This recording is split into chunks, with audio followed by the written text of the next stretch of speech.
Hi, there are quite a few big events that happened in crypto over the past week, so let's talk about them. We'll start with Curve Finance hack for about $61 million, however I don't even know how much it is for now.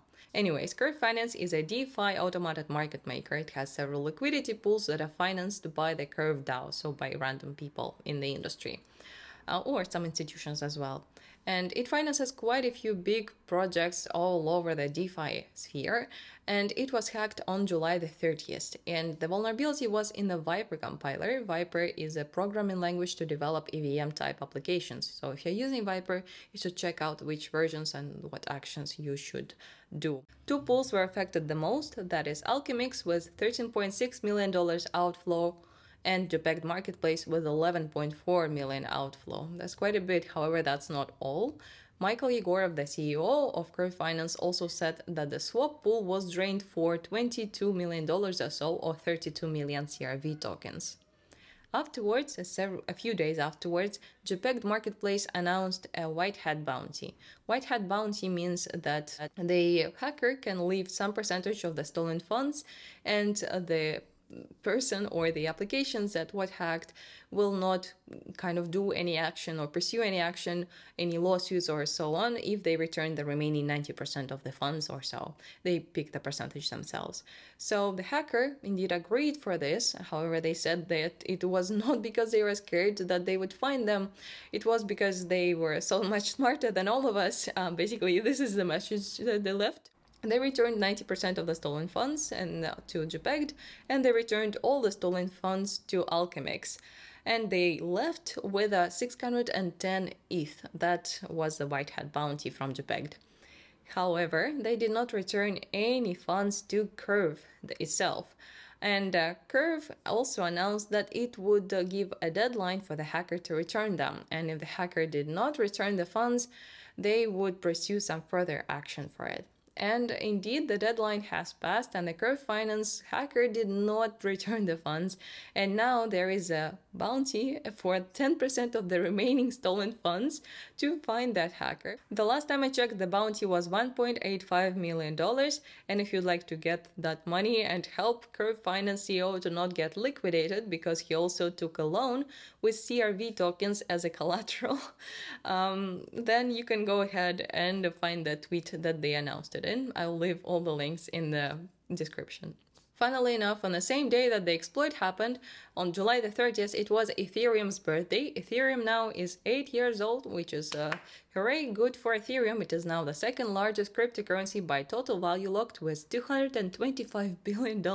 However, moving back to a bit more negative news, Binance was considered for a lawsuit by the US Department of Justice. And yes, not SEC this time, it is US Department of Justice. And as people familiar with the matter are cited for, the US Department of Justice does not want to pursue the lawsuit because they feel like that would be too bad for the consumers and that would resemble FTX in 2022. So they are likely to go with a fine or some agreement with Binance instead. However, the news articles are citing people familiar with the matter, and who that is, we don't know. And whether that is just some kind of FUD, we also don't know. And whether this formulation by the US Department of Justice means that they don't have enough evidence against Binance, we also don't know. So these are just the rumors that I'm passing on to you, which and we will just follow along because yes, there is nothing yet to say. And speaking of lawsuits against exchanges, the Coinbase and the SEC lawsuit continues. However, Brian Armstrong, the CEO of Coinbase, is very positive and has been giving very positive comments towards the press. They said that they are not even planning to leave the US market. They are very positive on the fact that they will win the lawsuit as well. And their earnings for Q2 also exceeded the expectations, which was good for the coin token. However, the user activity, of course, declined because of this regulatory uncertainty. It's kind of funny how the tables are turning, and Binance and Coinbase are considered for multiple lawsuits, while FTX is considering a comeback with FTX 2.0. However, it is worth noting that they are not planning to come back to the US. But those are just the words, and we don't know their actions until the actions are actually done. There are actually some more news potentially about FTX. Coinbase launched its Layer 2 Base ecosystem, and it is very new, it is very young, and the total value locked for now is about $100 million. However, OpenSea is going to support Base Layer 2 as well very soon, on August the 9th, as I remember. Anyways, I'm not really talking about Base, I'm talking about the first meme coin that was launched on it, and that is called Bolt.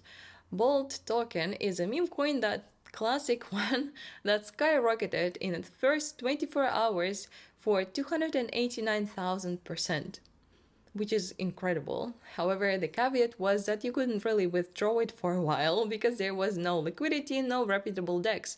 Because as soon as the token skyrocketed, the developer, the deployer of the token, took some of the liquidity, basically thousands of ETH, away from the system. And there also was no DEX, as I said. So people had incredible profits for a while. However, they quickly plummeted over 85% in the next hours, which is, well. As for other news, Litecoin halving happened on August the 2nd, and nobody cared. I mean, people who cared priced in this halving probably months in advance, and everybody else is just waiting for Bitcoin halving that is going to happen in 2024, supposedly at least. And that's it. On this positive note, I would like to thank you very much for watching this video, and see you in the next one.